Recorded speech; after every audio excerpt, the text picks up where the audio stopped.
저는 지금도 그렇고 예전에도 그렇고 오후 2시가 되면 어, 심하게 졸렸습니다. 밥을 먹든 안 먹든 그것이 봄이든 겨울이든 그 계절에 관계없이 전 2시가 제일 힘들었습니다. 그래서 학교에서 가장 없어졌으면 하는 것을 묻는다면 저는 5교시, 6교시, 7교시 왜 이때 공부해야 되는가? 이 졸리는데 예배도 그럴 수 있어요. 졸리시죠? 자, 우리 시편 23편을 조금 찾으면서 이제 설교 시작하겠습니다. 먼저 성경책 가지고 계시면 핸드폰도 상관없고 다 상관없습니다. 시편 23편을 한번 펴보시기 바랍니다. 시편 23편입니다. 혹시 나는 외운다, 뭐 이런 걸 펴보느냐, 어릴 적부터 외웠는데 하시면 외우셔도 됩니다. 시편 23편입니다.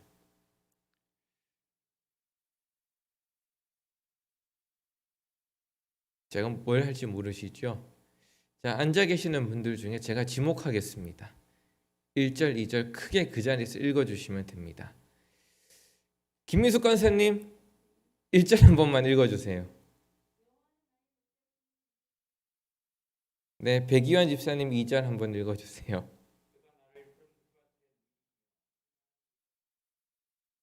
자, 이주희 집사님 3절 읽어주세요.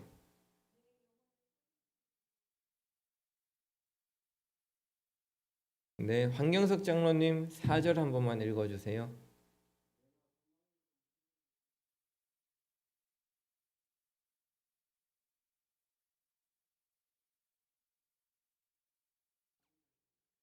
오절은 우리 심창호 권사님 기도해 주셨는데 읽어주실 수 있으세요?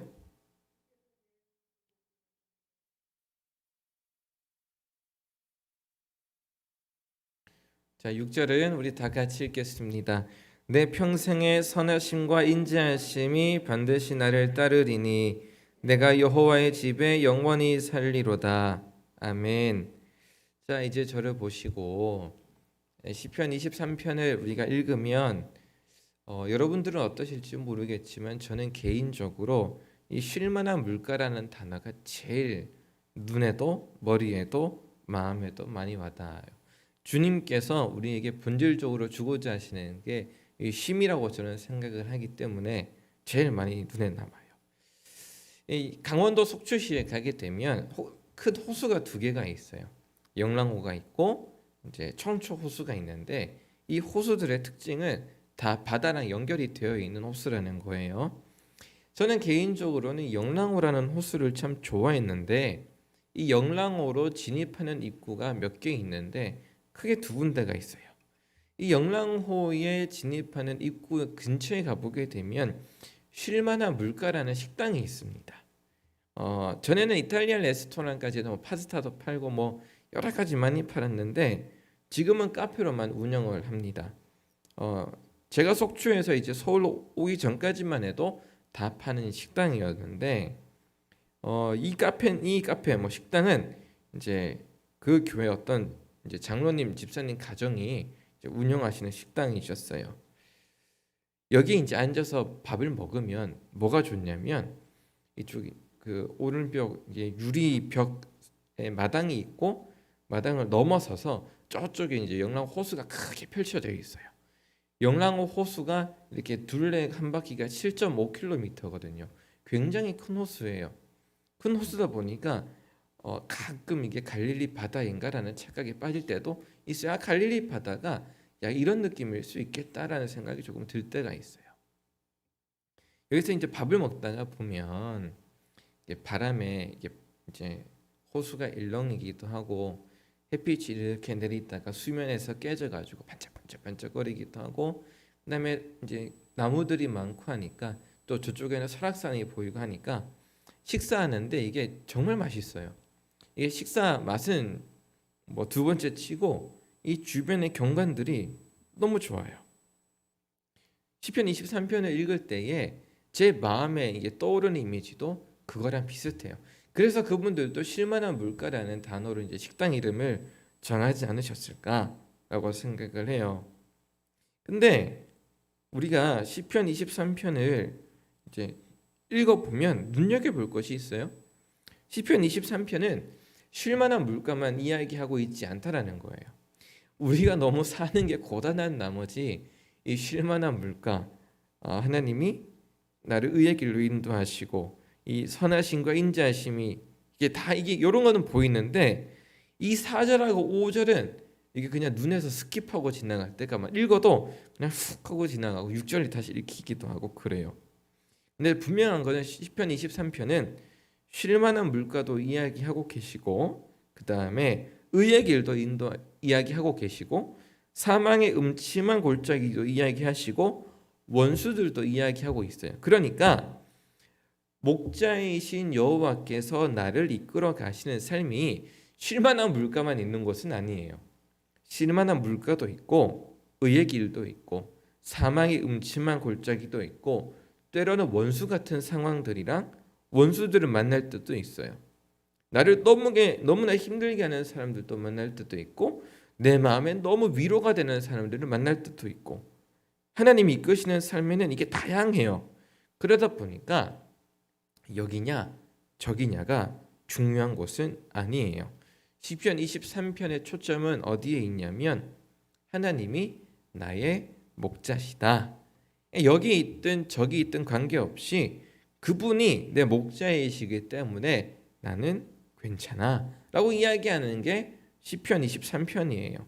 우리 어른들은 조금 더 그렇게 느끼실 수 있을 것 같아요. 우리 심창호 권사님이나 뒤에 있는 어른들 같은 경우에는 삶의 우여곡절 다 겪고 나니 남는 것 하나님밖에 없더라 이렇게 고백하실 수 있을 것 같아요. 그래서 여러분 우리는 하나님이 함께 하신다라는 거, 하나님이 우리 목자시라는 것을 늘 가르쳐야 돼요. 남에게도 가르쳐야 되지만 나 스스로에게도 늘 가르쳐야 돼요. 내가 낙심하지 않도록 내 스스로 늘 배워야 돼요. 예수 그리스도가 아닌 다른 것으로 우리에게 좋은 소식이 결코 있을 수 없다라는 것을 우리가 늘 되새김질을 해야 돼요. 예수 그리스도 아니고서는 우리에게 쉼을 줄 수도 없고 사망으로 두려운 세상에서 구원을 줄 수도 없습니다. 그래서 오늘 바울은 이렇게 이야기를 합니다. 디모데에게 오직 너 하나님의 사람아 이것들을 피하고 의와 경건과 믿음과 사랑과 인내와 온유를 따르며 믿음의 선한 싸움을 싸우라 영생을 취하라 이를 위하여 내가 부르심을 받았고 많은 증인 앞에서 선한 증언을 하였도다. 너 스스로 잘 지켜서 인내하라고 바울이 디모데에게 이야기를 하고 있어요. 이 디모데전서는 오늘 마지막 절에 보게 되면 기약에 이를 때까지 믿음의 선한 싸움을 싸우라고 말씀하는데 여러분 질문해 볼 수 있어요. 왜 싸워야 되죠? 왜 싸워야 됩니까? 우리가 세상을 살아가는 방식이 꼭 싸워야 되는 겁니까? 때론 질 수도 있고 좀 견딜 수도 있고 여러 가지 방식이 있을 텐데 왜 싸우라고 말하는 걸까요? 굳이. 게다가 이 싸움은 치고받는 그런 싸움이 아니에요. 내가 맞아도 대갚아줘가지고 한 대 때려주면 속이라도 시원하죠. 여러분 어린이집이나 우리 자녀들이 학교 가거나 해서 맞고 오면 뭐라고 하실 겁니까? 대뜸 나오는 우리의 말이 그거 아니겠습니까? 너도 때려. 이게 사실 솔직한 우리 마음 아니겠습니까? 그런데 여기에서 말하는 싸움 그런 싸움도 아니에요. 오늘 본문 디모데전서에서 이야기하고 있는 거는 거짓 교사들과 주님의 교회를 어지럽게 하는 사람들 앞에서 인내하라 가르치고 있어요. 인내라는 단어는 없지만 문맥이 그래요. 디모데가 부르심을 받으며 많은 증인 앞에서 네가 말했던 것처럼 본디오 빌라도 앞에서 선한 증언하신 그리스도 예수님의 모습처럼 디모데의 모습과 예수님의 모습을 이렇게 겹쳐놓고 이야기를 해요. 예수님이 죽음 앞에서 하나님의 나라를 위해 인내한 것처럼 디모데야 너도 꼭 참고 인내함으로 싸워라 이야기를 합니다. 우리 안에 드는 마음이 뭘까요? 십자가에 달린 예수님을 향해 하나님이 그를 구원하나 보자 내려주나 보자 외쳤던 군중들의 외침처럼 우리는 하나님 좀 하셔가지고 이거 좀 정리 좀 해주세요. 좀 싸워서 이긴 다음에 내 속이 좀 시원해야 되지 않겠습니까? 우리는 속 시원한 해결을 하나님 앞에 요구할 때가 많은데 오늘 디모데전서에서는 그렇지 않다라는 거예요. 인내하라는 거예요. 왜 그럴까요? 이제는 저의 생각을 이야기합니다. 여러분, 부모가 자녀를 방임하여 키우게 될 경우에는 어떤 일이 벌어질까요? 우리가 늘 지금 이제 13주째 계속 이야기하고 있는 건데, 이런 방임하는 거는 이제 우리가 생각할 때 내버려 두는 거를, 그래서 몰라 네 맘대로 해 막 이렇게 딱 놔두는 거, 이걸 방임이라고 생각하기 쉬울 텐데, 제가 말하려고 하는 방임은 이런 걸 말하지 않고 자녀가 필요한 것을 요구할 때까지 기다리지 않고 자녀가 요청하기도 전에 그것을 가져다 바치는 것을 의미해요. 그러니까 쉽게 말해서 그냥 마마보이로 만드는 거죠. 마마골로 만드는 거예요. 그러니까 자녀가 삶에서 부딪혀보고 막 경험하고 해서 도와주고 같이 걸어가는 게 아니라, 이게 있기도 전에 막 엄마가 다 해줄게, 막 가방도 싸주고 밥도 싸주고 막 신발도 싸주고 옷도 입히고 막 학교 따라가면 거기도 따라가고, 그 뭐죠? 요즘에는 초등학교 들어가서 수련회를 가면 그 수련회 간 인근에 호텔 잡아놓고 부모님이 계셔서 수련회 간 애들 챙기고 막 불러내서 호텔에서 재우고 한대요. 그러니까 그게 또 애들한테 스트레스라는 거예요. 애들하고 친구들하고 선생님들하고 지내고 싶은데 막 엄마가 저렇게까지 하고 아빠가 저렇게까지 하니까 막 힘든 거예요. 이런 게 방임이란. 이렇게 이제 자녀들 앞서서 막 다 하려고 하면 첫 번째, 아이들에게는 무슨 일이 생길 수가 있냐면, 내가 필요한 것을 알아서 해주니까 이 자라는 과정에서 자연인 누가 이거 다 해줘야 돼요. 내가 말하지 않아도. 그러니까 뭐 직장 생활이나 어디에 간다 하더라도 내가 굳이 뭐 손대지 않고 가꾸지 않고 일하지 않고 신경 안 써도 누군가는 이걸 해야 돼. 근데 나는 안 해요. 난 누군가는 해야 돼. 다 남 책임들이죠. 안 했어, 안 해줬어. 이렇게 되는 게 이제 뭐 소극적이고, 무엇이든 자 누군가가 떠먹여줘야 되는 상황이 발생할 수 있는 거예요. 두 번째, 그렇게 되면 무엇이 문제입니까? 내가 세상에 부딪혀서 막 하기 전에 다 이게 해주면 아이가 경험을 쌓지 못하잖아요. 그러니까 이 아이 스스로가 이제 정말 무엇을 원하는지 파악하지 못할 가능성이 커져요. 그러니까 내 스스로에 대해서 모르는 거예요.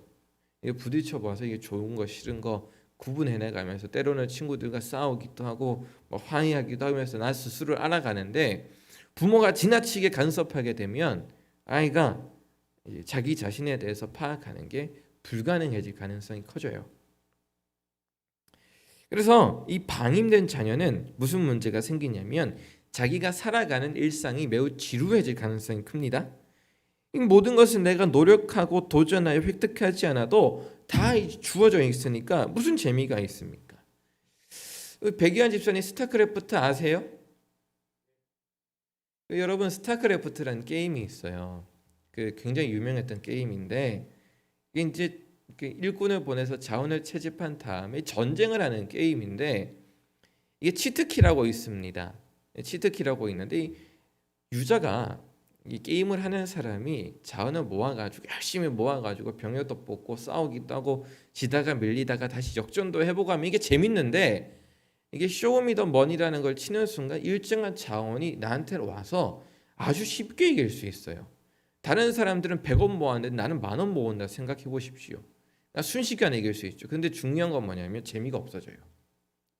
게임이 재미가 없어져요. 치트키를 쓰는 순간. 이런 복권 당첨되면 좋을 것 같지만 여러분, 그렇지 않을 겁니다. 재미가 없어져요, 게임이.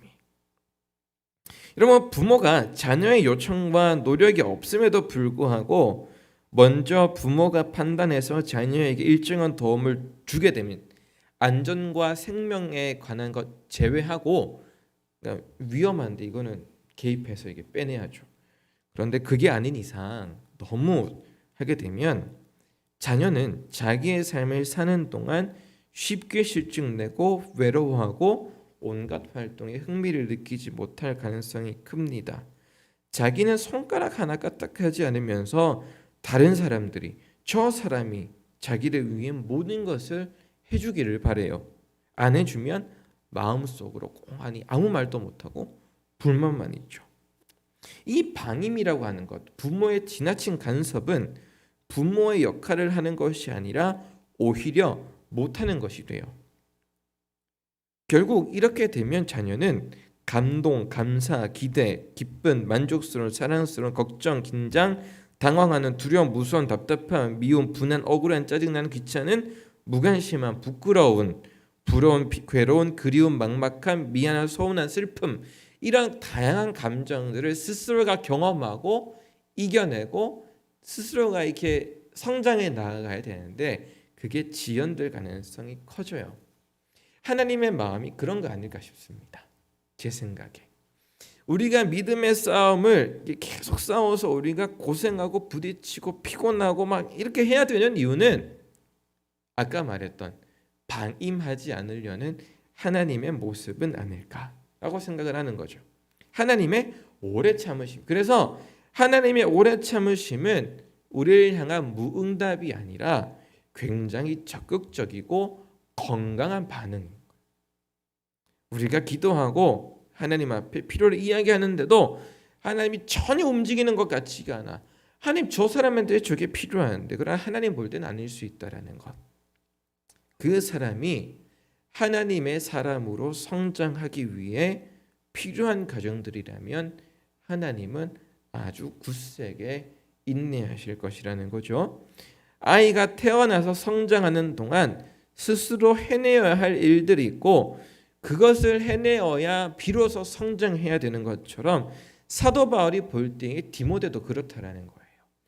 아주 건강한 디모데이고 어렸을 때부터 지금 아주 어릴 적이지만 한 교회를 담당하는 위치에 있지만 사도 바울이 볼 때에는 아직 그는 성장해야 될 여지가 많이 남아있는. 이 성장, 하나님의 인내라는 것을 우리는 이렇게 표현하기도 합니다. 기도하라. 우리 스스로가 필요를 느끼고 삶을 맛보고 하나님을 우러러 요청하는 자리가 기도예요. 기도의 자리는 우리가 성장하는 자리임과 동시에 하나님의 자리가 됩니다. 디모데의 인내와 예수 그리스도의 인내가 만나는 것처럼 나의 필요와 하나님의 인내가 만나는 자리에서 우리는 부르심을 받은 하나님의 사람으로 성장해 가게 돼요. 기도의 자리는 하나님 앞에서 뭘 받는 자리가 아니라, 그래서 저는 개인적으로는 조심스럽게 이야기하지만 5만 번 응답받은 조지 뮬러의 기도라는 것에 대해서 한 번쯤은 의심을 해볼 만한 필요가 있다 생각합니다. 그걸 의심하자라는 게 아니라 정말 기도가 그것만 이야기하고 있냐라는 거예요. 기도라고 하는 거는 내가 필요한 것을 하나님한테 받는 과정이기도 하지만 그 무수한 과정들 속에서는 거절도 있을 테고 응답과 거절 가운데에서 하나님과 지속된 교제가 이루어지게 되고 나의 인격과 나의 삶이 하나님의 사람으로 이게 건강하게 성장하는 거에 기도의 목적이 있는 거지, 이게 막 수없이 많은 것들을 내가 받기 위해서 하는 것이 기도가 아니라는 거죠. 그러면 여러분, 우리의 싸움은 무엇일까요? 뭘 싸워야 되는 걸까요? 라고 이제 한번 질문을 해볼 필요가 있어요. 여러분, 오늘 디모데전서를 보게 되면 1장하고 6장, 오늘 본문 6장 11절부터 15절 사이에 한 번, 그다음에 1장 마지막에 한 번 쓰인 단어가 있는데 선한 싸움이라는 단어가 여기 하나 저기 하나 적혀 있어요. 그러니까 1장과 6장의 선한 싸움이라는 그 단어 사이 안에 2장부터 5장이 들어가 있는데 무슨 내용이 들어가 있냐면 기도와 예배, 그리고 남녀의 문제, 감독과 집사에게 요구되는 상황, 그리고 디모데 개인에게 사도 바울이 하는 권면, 그 다음에 과부와 늙은 사람들에게는 어떻게 대할 건지, 또 종들과 부자들은 어떠해야 되는지, 이 교인들과 디모데가 목회적으로 만나는 삶의 실생활 이야기들이 연결이 되어 있어요. 그러니까 선한 싸움이라고 하는 것은 골방에 들어가서 오래 기도하는 것을 의미하지 않고 믿음의 사람들, 믿는 사람들, 그러니까 그리스도인들이 살아가는 삶에서 부딪히는 사람들과 상황, 모든 상황에서 우리는 선한 싸움을 해야 된다라고 디모데전서는 이야기하고 있는 거예요. 그런데 중요한 것은 이 선한 싸움을 이야기하면서 디모데전서가 뭘 이야기를 하냐면 후메네오라는 사람을 이야기해요. 다시 말해서 선한 싸움을 하는데 선한 싸움을 하지 못하도록 나쁘게 간섭하고 좀 이렇게 악용하는 사람, 나쁜 사람, 그런 사람을 이야기해요. 다시 말해서 우리가 살아가는 동안, 믿음의 삶을 사는 동안 선한 싸움을 해야 되는데, 그 선한 싸움은 무엇이냐면 방해하는 그 세력들 앞에서도 하나님께서 나를 부르신 그 부르심을 끝까지 굳게 지키고 뚜벅뚜벅 걸어갈 수 있는 것, 그것이 선한 싸움이라고 합니다. 그리고 그것을 요약하자면 인내겠죠. 그리고 그것을 다시 요약을 하자면, 다른 말로 표현하자면 오늘 제목처럼 하나님의 자리입니다. 내가 인내하고 견디는 자리, 답도 없고 피곤하고 지치는 그 자리, 아무것도 없는 것 같은 그 자리가 하나님이 나에게 온전하게 개입하시는 자리가 돼요. 강압적이지도 않게, 유약하지도 않게, 그 다음에 방임하지도 않게, 가장 적절한 시간에 하나님께서는 자기의 자녀들에게 개입하시고 우리가 성숙해진과 동시에 하나님의 나라를 그 은혜 안에서 이루어 가신다라고 디모데전서는 이야기하고 계시는 거죠. 상일교회도 똑같아요. 하나님의 때와 하나님의 시간이 분명히 우리에게 주어져 있어요. 하나님의 시간과 하나님의 계획과 하나님의 뜻이 있기 때문에 우리는 기도하는 겁니다. 하나님 앞에 가서 하나님의 자리에서 우리는 기도하는 거예요. 그래서 교회는 기도하는 공동체여야 됩니다. 그래서 이 시간 오늘 한번 기도하는 시간 가질게요. 반주 조금만 해주시면 좋을 것 같고요. 그 기도 제목은 이래요. 제가 우리 성도님들을 이래저래 신방을 하다 보니까 이 코로나 기간 동안 정말 많은 어려움들이 있었더라고요.